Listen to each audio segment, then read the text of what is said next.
الحمد لله نحمده ونستعينه ونستغفره ونؤمن به ونتوكل عليه ونعوذ بالله من شرور أنفسنا ومن سيئات أعمالنا من يهده الله فلا مضل له ومن يضلله فلا هادي له ونشهد أن لا إله إلا الله وحده لا شريك له ونشهد أن سيدنا ومولانا محمدا عبده ورسوله أما بعد قال الله تبارك وتعالى في القرآن المجيد والفرقان الحميد أعوذ بالله من الشيطان الرجيم بسم الله الرحمن الرحيم يا أيها الذين آمنوا كتب عليكم الصيام كما كتب على الذين من قبلكم لعلكم تتقون صدق الله العلي العظيم ونحن على ذلك لمن الشاهدين والشاكرين والحمد لله رب العالمين۔ بزرگان محترم، انسان مرکب ہے دو چیزوں سے، جسم سے اور روح سے۔ اللہ تبارک و تعالیٰ نے جسم کی غذا الگ رکھی ہے، روح کی غذا الگ رکھی ہے۔ جسم کی غذا زمین سے تعلق رکھتی ہے، روح کی غذا آخرت سے تعلق رکھتی ہے۔ اگر کوئی شخص زمینی غذا استعمال کرتا ہے، جسم کی غذا استعمال کرتا ہے، اس غذا کا ذائقہ، لطف، ٹیسٹ محسوس کرتا ہے۔ لیکن اگر جسم کا نظام گڑبڑ ہو، بدن کا سسٹم خراب ہو، زمینی غذا استعمال کرے گا، ذائقہ بدلا ہوا محسوس کرے گا، ٹیسٹ بدلا ہوا محسوس کرے گا، میٹھی چیز بھی اس کو کڑوی لگے گی، بعض مرتبہ کوئی تیکھی چیز استعمال کرے گا، تیکھاپن اس کو محسوس نہیں ہوگا۔ یہ اس بات کی علامت ہوتی ہے، یہ اس بات کی دلیل ہوتی ہے کہ بدن کا نظام گڑبڑ ہے، جسم کا نظام گڑبڑ ہے، جسم کا سسٹم برابر کام نہیں کر رہا، کچھ نہ کچھ اس میں نقص موجود ہے، کچھ نہ کچھ جسم کے نظام میں کمی موجود ہے۔ اسی طرح جب آدمی روح کی غذا استعمال کرتا ہے، روح کی خوراک یوز کرتا ہے، سسٹم اگر صحیح ہے، روح کی غذا میں اس کو لطف آئے گا، کیف محسوس ہوگا، اکتاہٹ محسوس نہیں ہوگی۔ اب میں آپ سے پوچھتا ہوں کہ روح کی غذا جب ہم استعمال کرتے ہیں، اخروی غذا استعمال کرتے ہیں، تو کیا ہمیں لطف محسوس ہوتا ہے؟ ہمیں کیف محسوس ہوتا ہے؟ نورانیت ہمیں نظر آتی ہے؟ چستی ہمیں محسوس ہوتی ہے؟ نماز پڑھتے ہیں تو نماز میں دھیان لگتا ہے؟ امام صاحب اگر قرات لمبی کرتے ہیں تو کیا ہمارے دل میں کچھ کجی آتی ہے؟ ہم روح کی غذا استعمال کرتے ہیں، قرآن کریم کی تلاوت کرتے ہیں، تو کیا قرآن کریم کی تلاوت میں لطف محسوس ہوتا ہے، کیف طاری ہوتا ہے، دل میں ایک قسم کی رقت پیدا ہوتی ہے؟ اگر ہم عبادت میں مشغول ہیں، چاہے وہ نماز ہو، چاہے وہ روزہ ہو، چاہے وہ زکوٰۃ ہو، چاہے وہ حج ہو، چاہے وہ اوراد و وظائف ہو، چاہے وہ قرآن کریم کی تلاوت ہو، اگر کیف محسوس نہیں ہوتا، سستی غالب رہتی ہے، چستی اگر زندگی میں محسوس نہیں ہوتی، سمجھو روح کا سسٹم ہمارا خراب ہے، روح کا نظام ہمارا گڑبڑ ہے، اور جب روح کا نظام گڑبڑ ہوتا ہے، روح کا سسٹم صحیح نہیں ہوتا، قرآن کریم کی تلاوت میں مزہ نہیں آتا، نماز پڑھنے میں مزہ نہیں آتا، روزہ رکھنے میں مزہ نہیں آتا، اوراد و وظائف میں مزہ نہیں آتا، زکوٰۃ ادا کرنے میں بوجھ محسوس کرتے ہیں، حج کی ادائیگی میں وہ لطف اور کیف محسوس نہیں ہوتا۔ سوال یہ ہے کہ وہ روح کی کون سی کمزوری ہے، روح کے سسٹم کو خراب کرنے والی کون سی چیز ہے، روح کے نظام کو گڑبڑی میں مبتلا کرنے والی وہ کون سی چیز ہے؟ وہ ایک ہی چیز ہے گناہ، وہ ایک ہی چیز ہے گناہ، وہ ایک ہی چیز ہے گناہ۔ اگر آدمی گناہ سے بچتا ہے، گناہ سے دور رہتا ہے، گناہ سے اپنے آپ کو بچاتا ہے، گناہ سے پرہیز کرتا ہے، ہو نہیں سکتا قرآن کریم کی تلاوت کرے اور دل میں کیف محسوس نہ ہو نہیں سکتا نماز پڑھے اور نماز میں مزہ نہ آئے، ہو نہیں سکتا روزہ رکھ کے اور روزہ میں وہ کیف محسوس نہ کرے، ہو نہیں سکتا اورات و وظائف میں لگا رہے اور دل میں نور اور روشنی محسوس نہ ہو۔ متعدد گناہ ہے، لیکن کچھ گناہ ایسے ہیں جو روح کے سسٹم کو برباد کر کے رکھ دیتے ہیں، روح کے نظام کو خراب کر کے رکھ دیتے ہیں۔ آنکھ کا گناہ ہے، زبان کا گناہ ہے، کان کا گناہ ہے۔ یہ وہ گناہ ہیں، آنکھ کے، کان کے، زبان کے، آدمی اس کو معمولی سمجھتا ہے، لیکن روحانیت کے بگاڑ میں ان گناہوں کا سب سے زیادہ دخل ہے۔ آنکھ کا گناہ کیا ہے؟ پہلے تو آپ یہ سوچے، اللہ تبارک و تعالیٰ نے آنکھ دی، بہت بڑی نعمت، اور آنکھ دے کر اللہ تبارک و تعالیٰ نے ہمیں اجازت دے دی کہ آپ اس آنکھ سے پھیلی ہوئی زمین کو دیکھ سکتے ہو، اس آنکھ سے وسیع آسمان کو دیکھ سکتے ہو، اس آنکھ سے چمکتے سورج کو دیکھ سکتے ہو، اس آنکھ سے دمکتے چاند کو دیکھ سکتے ہو، اس آنکھ سے جگمگاتے ستاروں کو دیکھ سکتے ہو، اس آنکھ سے قرآن کریم کو دیکھ سکتے ہو، اس آنکھ سے اولیاء اللہ کے چہروں کو دیکھ سکتے ہو، اس آنکھ سے حدیث مبارکہ کو دیکھ سکتے ہو، اس آنکھ سے والدین کو دیکھ سکتے ہو۔ محبت بری نظر، حج اور مقبول عمرہ کا ثواب، یہ کوئی معمولی بات نہیں ہے، لیکن معاملہ بڑا عجیب و غریب ہے۔ اللہ تبارک و تعالیٰ کچھ سوجھ بوجھ عطا کر دیتے ہیں، کچھ پیسے آ جاتے ہیں، کچھ بولنا سیکھ لیتے ہیں۔ والدین اگر کچھ کہہ دیا تو والدین کی بات کو اس طرح جھڑک دیتے ہیں جیسے کسی فقیر کو ہم نے جھڑک دیا۔ محبت بری نظر سے دیکھنا تو درکنار، والدین کی طرف دیکھنا گوارا نہیں، والدین کی بات کو سننا گوارا نہیں۔ والدین اگر کوئی مفید بات کہتے ہیں، کوئی بھلائی اور فائدے کی بات کہتے ہیں، تو والدین کو جواب دیتے ہیں، آپ اب دقیانوس ہو چکے، آپ کا زمانہ گزر چکا، اب تو ماڈرن زمانہ آ چکا ہے، اب تو ماڈرن یوگ میں ہم جی رہے ہیں، ہم آپ کی بات نہیں سنیں گے۔ پیارے نبی صلی اللہ علیہ وسلم کا فرمان ہے، ماں باپ کو محبت کی نظر سے دیکھنا مقبول حج اور مقبول عمرے کا ثواب ہے۔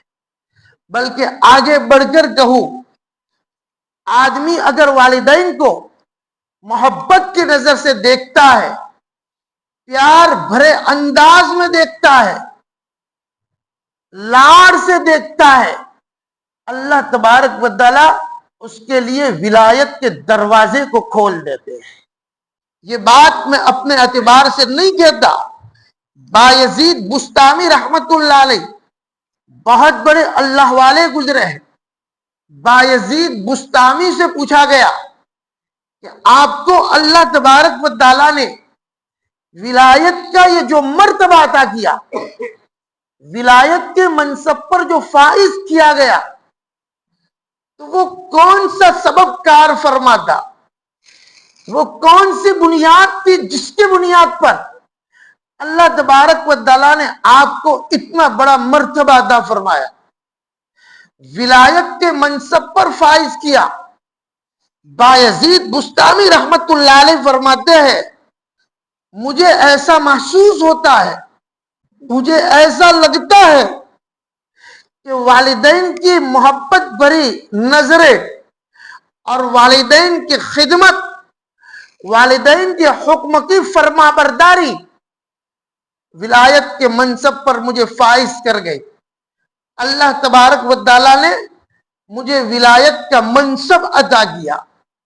پھر انہوں نے تشریح کرتے ہوئے کہا، رات کا وقت تھا، والدہ جس روم میں سوتی تھی، میں محبت بھری نظر ڈالنے کے لیے ان کے روم میں جاتا تھا، پھر اپنے روم میں چلا جاتا تھا۔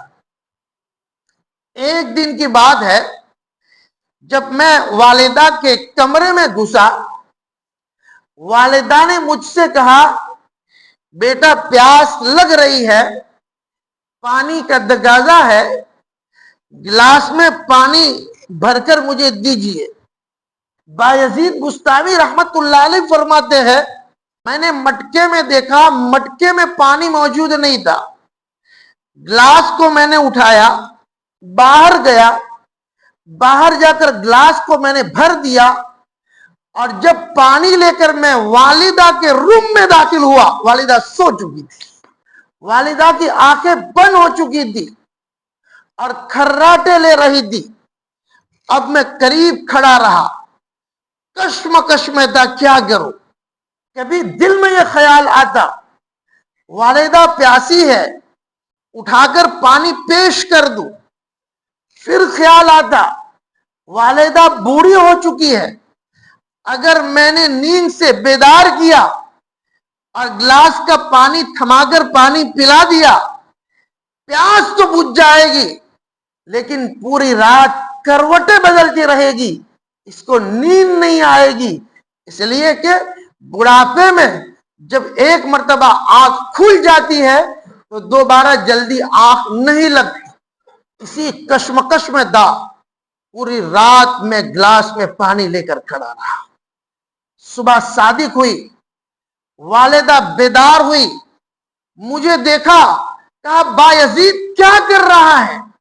بایزید بستامی رحمت اللہ علیہ فرماتے ہیں اماں جان، میں آپ کے کمرے میں آیا تھا محبت بھری نظر ڈالنے کے لیے، آپ نے پانی کا تقاضا کیا تھا اور پانی لینے کے لیے میں باہر گیا تھا، اس لیے کہ مٹکے میں پانی موجود نہیں تھا، اور جب میں پانی لے کر آیا تو اماں آپ سو چکے تھے، میں نے گوارا نہیں کیا کہ آپ کو بیدار کروں اور پانی کا گلاس آپ کو تھماؤ۔ اماں نے کہا بیٹا بیدار کر دیتا، پوری رات کھڑے رہنے سے تو بچ جاتا۔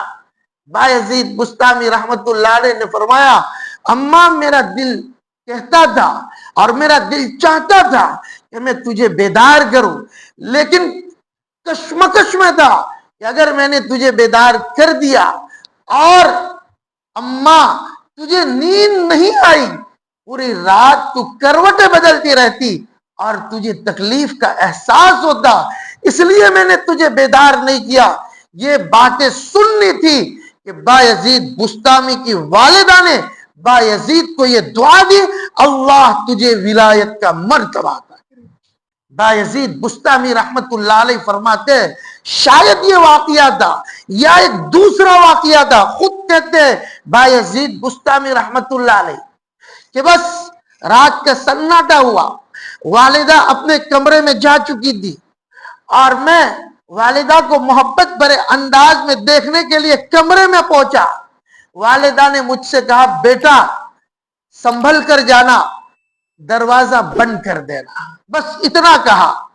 میں دروازے کے پاس آیا, میرے دل میں کھلبلی مچ چکی, اس لیے کہ دو دروازے تھے, رائٹ والا کہا یا لیفٹ والا کہا. بایزید بسطامی رحمت اللہ علیہ کہتے ہیں میرے دل میں ہلچل مچ گئی, لیفٹ والا بند کرنے کا کہا یا رائٹ والا کہا. میں دائیں دروازے کے پاس گیا, رائٹ دروازے کے پاس گیا. جیسے ہی گیا ارادہ کیا دروازہ بند کروں, دل میں خیال آیا شاید میری والدہ نے بایا گیٹ بند کرنے کا حکم دیا ہوگا, اگر میں یہ بند کر دوں گا والدہ کی خلاف ورزی ہوگی اور میں دنیا میں کہیں کا نہیں رہوں گا. بائیں دروازے کے پاس آیا, دل میں خیال آیا کہ اس کو بند کر دوں, پھر یہ دل میں کشمکش کہ شاید والدہ نے کہا ہوگا کہ داہنی طرف والا دروازہ بند کرنا, رائٹ دروازہ بند کرنا, کہیں خلاف ورزی نہ ہو جائے. میں پوچھنے کے لیے والدہ کے پاس آیا, والدہ سو چکی تھی. اب میرے پاس اس کے سوا کوئی چارہ نہیں تھا. میں پوری رات گشت لگاتا رہا, کبھی رائٹ دروازے کے پاس جاتا, کبھی لیفٹ دروازے کے پاس جاتا, کبھی داہنی طرف رخ کرتا, کبھی بائیں طرف رخ کرتا. بس اسی میں پوری رات گزر چکی. والدہ جب صبح میں بیدار ہوئی مجھے دیکھتی ہے, بایزید کیا کر رہے ہو, گشت اور چکر لگا رہے ہو. کہا اماں جان آپ نے دروازہ بند کرنے کو کہا تھا, لیکن میں پوچھنا بھول گیا کہ داہنا دروازہ بند کرنا یا بایا. اسی کشمکش میں پوری رات گزر گئی. اماں نے کہا بیدار کر دیتے بیٹا. بایزید بسطامی نے کہا اماں میرا دل تو چاہا کہ میں آپ کو بیدار کر دوں, لیکن کیا کروں. قریب آیا آپ کو اٹھانے کے لیے, پھر دل میں یہ خیال آیا کہ بوڑھی ماں ہے, اگر بیدار ہو جائے گی ایک مرتبہ آنکھ کھل جائے گی, کروٹ بدلتے بدلتے پوری رات اس کو گزارنی پڑے گی. اس لیے میں نے ہمت نہیں کی. جب یہ جملے سنے ہیں بایزید بسطامی کی والدہ نے, تو فوراً بایزید بسطامی کی والدہ نے بایزید کو کہا اللہ تجھے ولایت کا مرتبہ عطا فرمائے. دوستو اللہ تبارک و تعالیٰ نے تو آنکھ اسی لیے دی تھی کہ ہم قرآن کریم کو دیکھتے, قرآن کریم کی تلاوت کرتے. آنکھیں اس لیے دی تھی کہ ہم حدیث مبارکہ کو دیکھتے, حدیث مبارکہ کو پڑھتے. اللہ تبارک و تعالیٰ نے آنکھیں اس لیے دی تھی کھلا آسمان دیکھتے, پھیلی ہوئی دنیا دیکھتے, محبت بھرے انداز میں والدین کے چہرے کو دیکھتے. لیکن سب سے بڑا اللہ تبارک و تعالیٰ کی اس نعمت کا ہماری طرف سے شکرانے کے طور پر نہیں بلکہ مقابلانہ انداز, مخالفانہ انداز, آنکھیں بدنگاہی میں مبتلا ہے, آنکھیں بد نظری میں مبتلا ہے. یہ کوئی معمولی گناہ نہیں ہے. بد نظری اور بد نگاہی اللہ کے رسول صلی اللہ علیہ وسلم کا فرمان ہے. اللہ تبارک و تعالیٰ نے ایک مشین عطا کیا, اللہ تبارک و تعالیٰ نے خوبصورت آنکھ عطا کی اور شرط لگا دی کہ دو کام نہ کرنا تو تم اس نعمت کا گویا شکریہ ادا کرنے والے ہوں گے. ایک تو بد نگاہی سے آنکھوں کو بچانا, بد نظری سے آنکھوں کو بچانا. نمبر دو, کسی کو حقیر نہ دیکھنا, کسی کو پڑا ہوا آنکھوں سے نہ دیکھنا. اگر کوئی بندہ اس حکم پر عمل پیرا ہو گیا گویا اس نے آنکھوں کی نعمت کا حق ادا کر دیا. لیکن جو جملے سننے کو ملتے ہیں جوانوں کی طرف سے اور بوڑھوں کی طرف سے, کیا کیا جائے. مولانا دنیا اتنی رنگین ہو چکی ہے, فتنے امڑ کر سامنے آ رہے ہیں, سڑکوں پر اشتہار کچھ ایسے ہے، عریانیت کا دورہ ہے، ہم کیسے آنکھ کو بچائے ہمارے لیے بڑا مشکل ہے۔ جوان سے بھی یہ جملے سنتے ہیں اور بوڑھوں سے بھی یہ جملے سنتے ہیں۔ میں آپ سے پوچھتا ہوں، اللہ تبارک و تعالیٰ نے مجھے اور آپ کو یہ خوبصورت آنکھیں دی ہے، بینائی عطا کی ہے، اگر بینائی چھین لے، آنکھوں کا دیکھنا آنکھوں سے چھین لے، اور اس کے بعد اللہ تبارک و تعالیٰ ہم سے یہ کہے کہ میں تمہاری بینائی لوٹا سکتا ہوں، لیکن 2 شرطیں ہوگی۔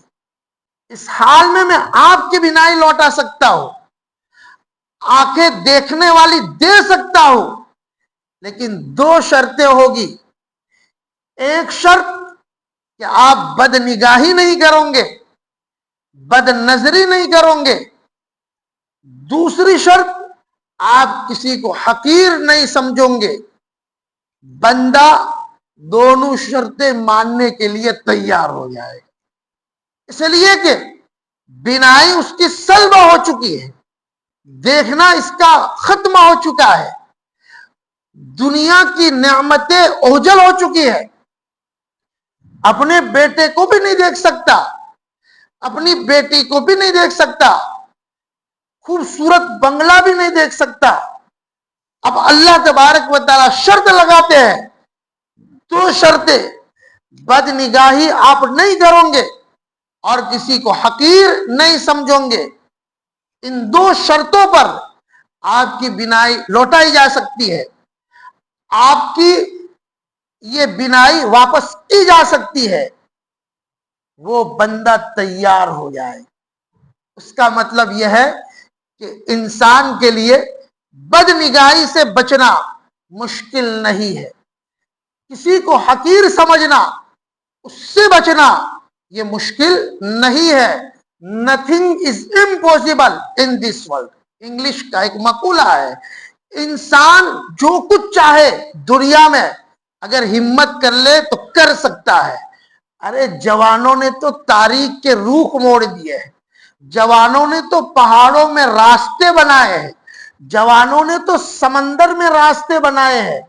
یہ کس کھیت کے مولی ہے، اگر ہمت کر لے اور عزم مصمم کر لے تو آنکھوں کے اس بڑے گناہوں سے اپنی حفاظت کر سکتا ہے، اور جب حفاظت کرنا شروع کر دے گا پھر وہ نماز پڑھے گا تو لطف کچھ اور آئے گا، قرآن کریم کی تلاوت کرے گا، یناجی ربہ، اپنے رب سے گویا سرگوشی کرتا ہے، لطف کچھ اور آئے گا، سجدے میں جائے گا تو سجدے میں کچھ اور لطف محسوس کرے گا۔ صرف آنکھوں کا گناہ نہیں، زبان کا گناہ، یہ بھی روحانی سسٹم کو خراب کرنے میں بڑا مؤثر ہے اور اس کا بڑا دخل ہے۔ اور زبان کے سلسلے میں تو پیارے نبی صلی اللہ علیہ وسلم کے ارشادات آپ کے سامنے ہوں گے۔ معاذ بن جبل رضی اللہ تعالیٰ عنہ، اللہ کے رسول صلی اللہ علیہ وسلم نے معاذ بن جبل سے کہا، اے معاذ، زبان سے نہیں کہا، عملی شکل اور پریکٹیکل بتایا، زبان نکالی اللہ کے رسول صلی اللہ علیہ وسلم نے، اور پھر 2 انگلیوں سے کینچی کا نشان بنایا اور کہا، اے معاذ، اس کو کاٹ دیجئے، جنت واجب ہے۔ معاذ بن جبل کوئی معمولی صحابی نہیں تھے، معاذ بن جبل وہ صحابی ہے 1,24,000 صحابہ کرام میں سے تنے تنہا وہ صحابی ہے۔ اللہ کے رسول صلی اللہ علیہ وسلم 7 میل الوداع کرنے کے لیے گئے تھے۔ معاذ بن جبل رضی اللہ تعالیٰ عنہ وہ صحابی ہے 1,24,000 میں، کل قیامت کے دن علماء کرام کا جھنڈا ان کے ہاتھ میں ہوگا۔ معاذ بن جبل رضی اللہ تعالیٰ عنہ 1,24,000 صحابہ کرام میں وہ صحابی ہے، اللہ کے رسول صلی اللہ علیہ وسلم نے ان سے فرمایا تھا، انی احبک، میں آپ سے پیار کرتا ہوں، میں آپ سے محبت کرتا ہوں۔ پیارے نبی معاذ بن جبل سے کہتے ہیں زبان کی حفاظت جنت کی گارنٹی، زبان کی حفاظت جنت کی ضمانت۔ ابو ذر غفاری رضی اللہ تعالیٰ عنہ، ابو ذر تو کنیت ہے، نام ہے جندب بن جنادہ رضی اللہ تعالیٰ عنہ۔ ابو ذر غفاری رضی اللہ تعالیٰ عنہ سے بھی اللہ کے رسول صلی اللہ علیہ وسلم نے یہ فرمایا تھا زبان کی حفاظت جنت کی ضمانت۔ ما بین لحییہ، دو جبڑوں کے درمیان جو چیز ہے زبان، اس کی حفاظت کرنا، اگر حفاظت کی تو جنت آپ کے لیے واجب ہو جائے گی، جنت کی ضمانت اللہ کے رسول صلی اللہ علیہ وسلم لے رہے۔ آپ اندازہ لگائیے کہ زبان کے کتنے سنگین گناہ ہوں گے کہ اللہ کے رسول صلی اللہ علیہ وسلم زبان کی حفاظت کا صحابہ کرام کے سامنے اعلان فرما رہے۔ زبان کے گناہ کیا ہے؟ لقمان حکیم کے متعلق لکھا ہے، حاکم نے لقمان حکیم سے کہا میرے لیے گوشت جانور کا جو عضو اچھا ہو وہ پکا کر لیا۔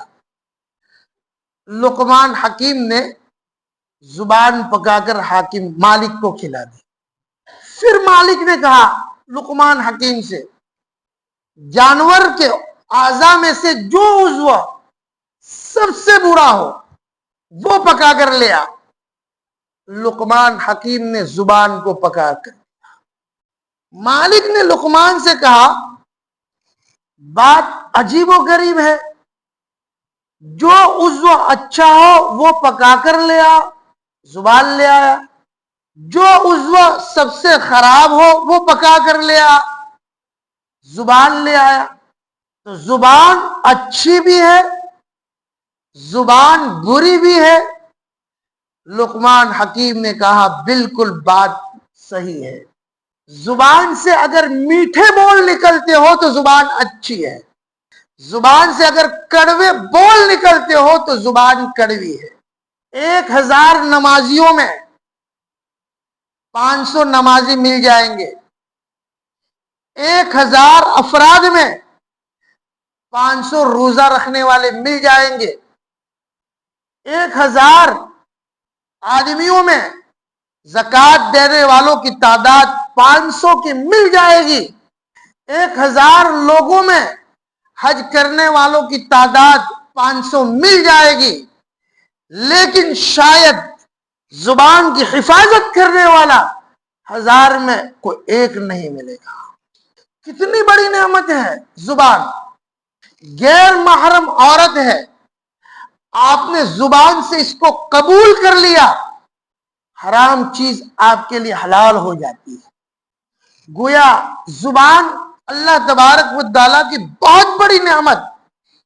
قرآن کریم کی تلاوت زبان سے آپ کرتے ہیں، حدیث مبارکہ کا پڑھنا زبان سے، اوراد و وظائف پڑھنا زبان سے، لیکن جب زبان سے کڑوے بول نکلتے ہیں ہرا بھرا خاندان بھی اجڑ جاتا ہے۔ زبان سے کچھ ایسے بول نکلتے ہیں سامنے والے انسان کے دل کا سکون درہم برہم ہو جاتا ہے۔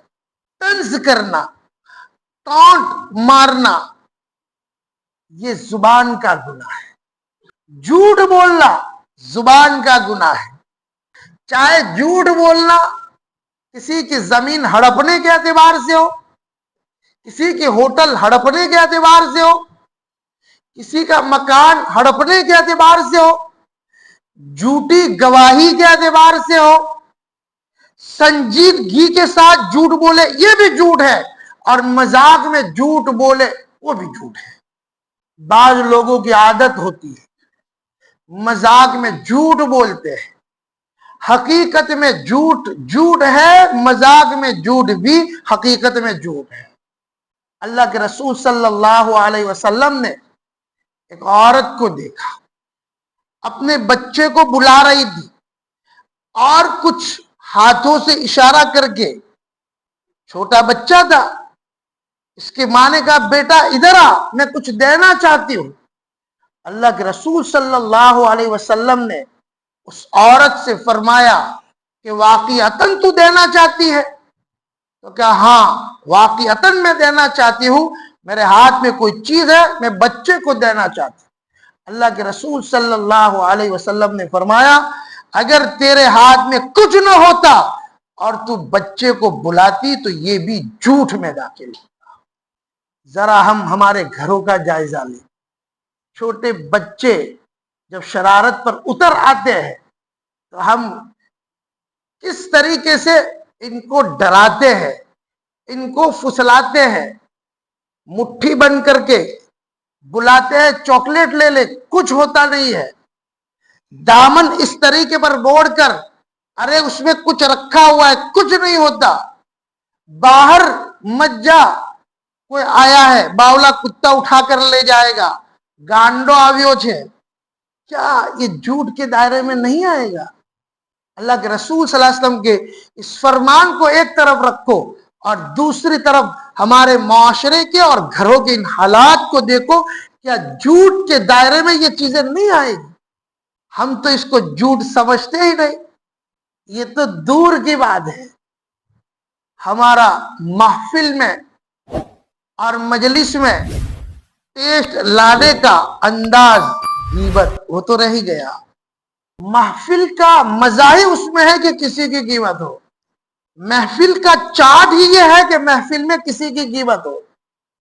اگر 1 گھنٹہ محفل چلی، مجلس چلی اور کسی کی غیبت نہیں ہوئی تو جاتے جاتے کہتے آج تو محفل میں کوئی مزہ نہیں آیا، آج تو مجلس میں لطف نہیں آیا۔ بھائی کیوں؟ بس پھیکی پھیکی مجلس معلوم ہوئی۔ ہمارا یہ ذوق بن چکا ہے کہ جب تک غیبت کسی کی نہ ہو تب تک ہمیں چین نہیں آتا۔ عوام بھی مبتلا ہے، خواص بھی مبتلا ہے، جوان بھی مبتلا ہے، بوڑھے بھی مبتلا ہے، اس سے کوئی کنارہ کش نہیں ہے۔ یہ بہت بڑا المیہ ہے، بہت بڑا المیہ ہے۔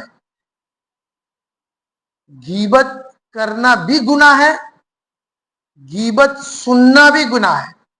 پیارے نبی صلی اللہ علیہ وسلم فرماتے ہیں الغیبت اشد من الزنا، زنا کو پوری دنیا گناہ سمجھتی ہے، انٹرنیشنل گناہ ہے۔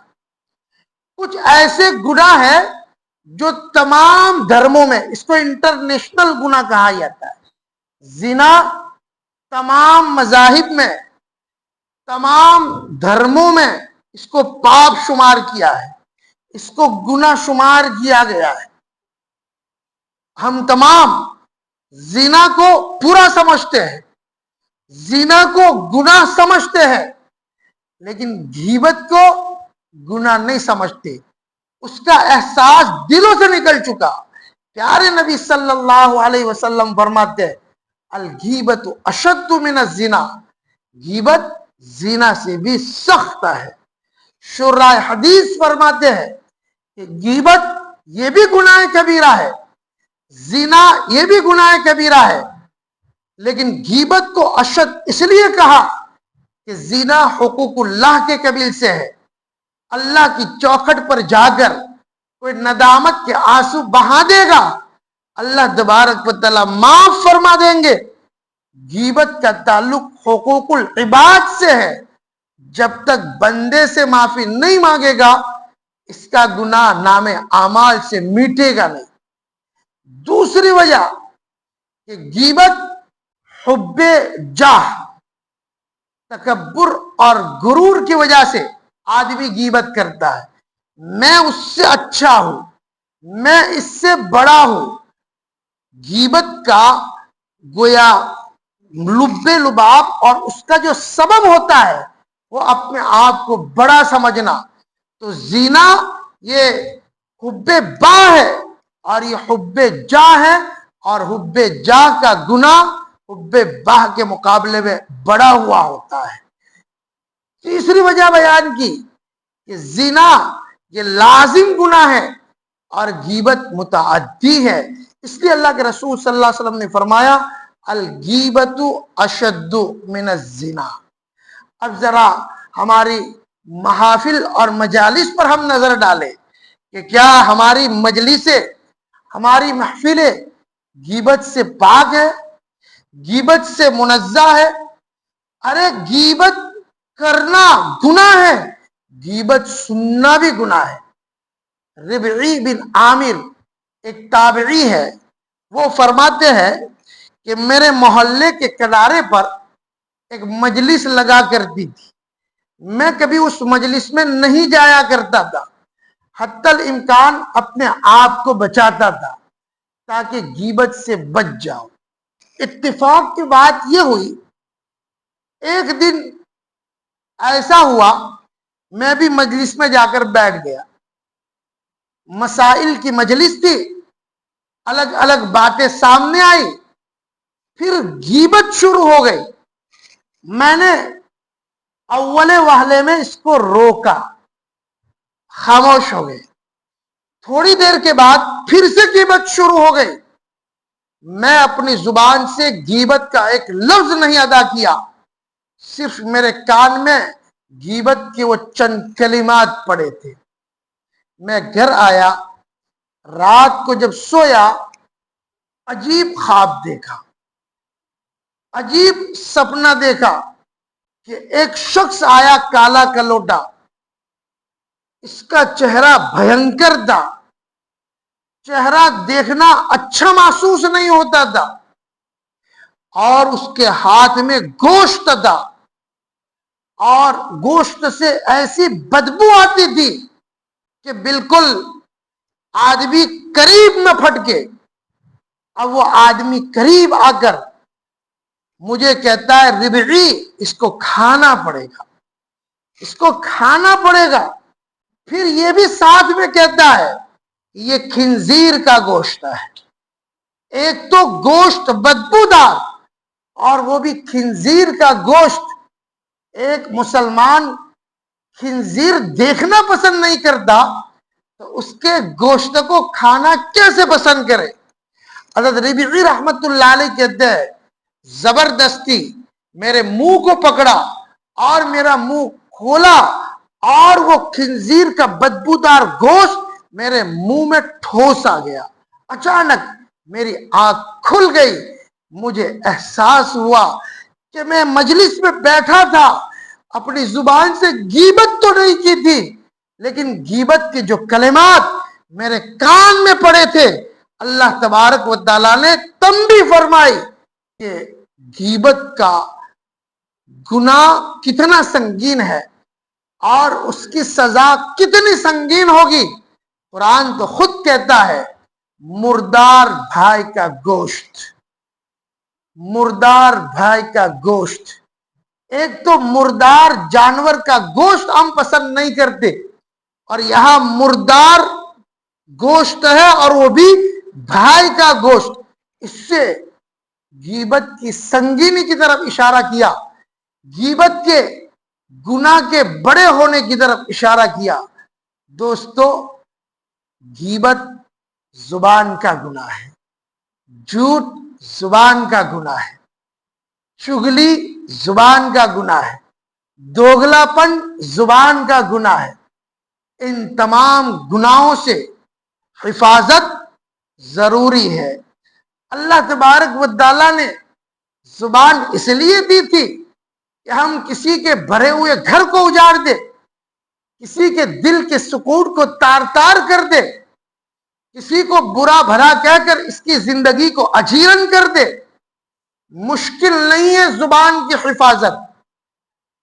کچھ ایسے افراد اس دنیا میں موجود رہے ہیں جنہوں نے زندگی بھر اپنی زبان سے کسی کی غیبت نہیں کی۔ امام بخاری رحمت اللہ علیہ کے متعلق لکھا ہے کہ جب سے غیبت گناہ کبیرہ ہے اور اس کی سنگینی کا اندازہ ہوا، حدیث پڑھنے کے بعد امام بخاری رحمت اللہ علیہ فرماتے ہیں کہ میں نے کسی کی غیبت نہیں کی۔ ابن قیم جوزی رحمت اللہ علیہ کتاب الروح ان کی کتاب ہے، اس کے مقدمے میں یہ بات لکھی ہے، ابن قیم جوزی رحمت اللہ علیہ فرماتے ہیں جب سے شعور سنبھالا ہے میں نے کبھی کسی کی غیبت نہیں کی۔ دور حاضر کے بہت بڑے محدث جن کا 2017 میں انتقال ہوا، امیر المؤمنین فی الحدیث حضرت مولانا محمد یونس صاحب جون پوری نور اللہ مرقدہ، استاد محترم، بار بار ان کی زبان سے ہم نے سنا کہ کبھی میں نے اس زبان سے غیبت نہیں کی۔ مشکل نہیں ہے، اپنے آپ کو ذرا مضبوط کرنا ہے۔ ارے مرد تو مرد، اس عورت کا قصہ آپ نے سنا ہوگا جس نے اپنی زبان سے جب بھی کچھ جملہ نکالا ہے تو قرآن کریم کی آیت نکالی۔ حسن بصری رحمت اللہ علیہ فرماتے ہیں میں حج کے ارادے سے پہنچا تھا، حج سے فارغ ہوا، ایک بوڑھی عورت کو دیکھا، پریشان نظر آ رہی تھی۔ میں نے جا کر سلام کیا، السلام علیکم ورحمت اللہ وبرکاتہ۔ اس بوڑھی عورت نے جواب دیا سلام قولا من رب الرحیم۔ میں سمجھ گیا کہ بوڑھی عورت میرے سلام کا جواب دیا۔ میں نے اس کو پوچھا کہ تو کیوں آئی ہے؟ تو اس نے کہا وَأَتِمُّ الْحَجَّ وَالْعُمْرَةَ لِلَّهِ۔ زبان سے لفظ نہیں نکالا، قرآن کریم کی آیت حسن بصری رحمت اللہ علیہ کے سامنے پیش کی، وَأَتِمُّ الْحَجَّ وَالْعُمْرَةَ لِلَّهِ۔ میں نے کہا یہاں کیا کر رہی ہے؟ پریشان نظر آ رہی ہے، راستہ بھٹک چکی تھی، اپنے بیٹوں سے الگ ہو چکی تھی۔ تو کہتی ہے مَن یُضْلِلِ اللَّهُ فَلَا هَادِیَ لَهُ۔ اللہ جس کو گمراہ کر دے کوئی راہ دکھانے والا نہیں۔ کہنا چاہتی تھی میں راستہ بھٹک چکی ہوں، راستہ مجھے مل نہیں رہا۔ حسن بصری رحمت اللہ علیہ کو رحم آیا، کہاں جانا ہے مجھے بتاؤ۔ بڑھیا نے کہا ادخلوا مصر انشاء اللہ آمین۔ میں شہر میں داخل ہونا چاہتی ہوں، میرے بچے شہر میں موجود ہیں، میں اپنے بچوں سے بچھڑ چکی ہوں۔ حسن بصری رحمت اللہ علیہ نے فرمایا چلو اماں میں آپ کو لے چلتا ہوں۔ حسن بصری رحمت اللہ علیہ آگے آگے اور وہ بوڑھیا پیچھے پیچھے۔ جب حسن بصری نے اس سے کہا کہ میں شہر لے چلتا ہوں تو بوڑھیا کہتی ہے وَأَحْسِنُوا إِنَّ اللَّهَ يُحِبُّ الْمُحْسِنِينَ۔ اچھا سلوک کرو، اللہ تبارک و تعالی نیک کام کرنے والے کو پسند کرتے ہیں۔ حسن بصری رحمت اللہ علیہ فرماتے ہیں میرا تو دل مچل گیا، بوڑھیا جواب دے رہی ہے زبان سے قرآن کریم کی آیت سے۔ میں نے کچھ ادھر ادھر اس سے پوچھ لیا تو مجھ سے کہتی ہے یا ایھا الذین آمنوا لا تسألوا عن اشیاء ان تبد لکم تسؤکم۔ ارے ایسے بیجا سوالات مت کیا کرو جس میں کوئی فائدہ نہ ہو۔ حسن بصری رحمت اللہ علیہ فرماتے ہیں کہ میں نے اپنی پگڑی کو سنبھالا، میں ذرا محتاط ہو چکا اور میں راستہ پکڑ لیا، کچھ اشعار گنگنا رہا تھا۔ تو وہ بوڑھیا پیچھے سے کہتی ہے فَقْرَؤُوا مَا تَيَسَّرَ مِنَ الْقُرْآنِ۔ اشعار کیا پڑھتے ہو؟ ارے قرآن کو پڑھو جو کچھ آسان آپ کو معلوم۔ شہر پہنچتی ہے۔ اب جب شہر حسن بصری رحمت اللہ علیہ اس بڑھیا کو لے کر پہنچے ہیں، قافلے میں سے خوبصورت جوان نکلے، محدث تھے، عالم تھے، حافظ قرآن تھے، چہرے پر نور ٹپک رہا تھا۔ حسن بصری رحمت اللہ علیہ نے اس بڑھیا سے پوچھا کہ کون ہے تیرا؟ اس میں تو کہا المال والبنون زینت الحیات الدنیا، میرے بیٹے اس قافلے میں موجود ہے۔ پوچھا نام کیا ہے؟ کہا ابراہیم و اسحاق و یعقوب۔ وہ تینوں جوان آئے، خوبصورت تھے، محدث تھے، حافظ تھے، چہرے پر نور ٹپک رہا تھا تقوی کا۔ ماں تھما دی ان بچوں کو۔ اب یہ بڑھیا کہتی ہے اپنے بیٹوں سے، کیا کہتی ہے؟ یحبون الطعام علی حبہ یطعمون الطعام علی حبہ۔ ارے اس آدمی نے میرے ساتھ حسن سلوک کیا ہے، آپ کھلا پلا کر اس کو بھیجو. حسن بصری نے کہا نہیں مجھے کچھ نہیں کھانا, مجھے کچھ نہیں پینا.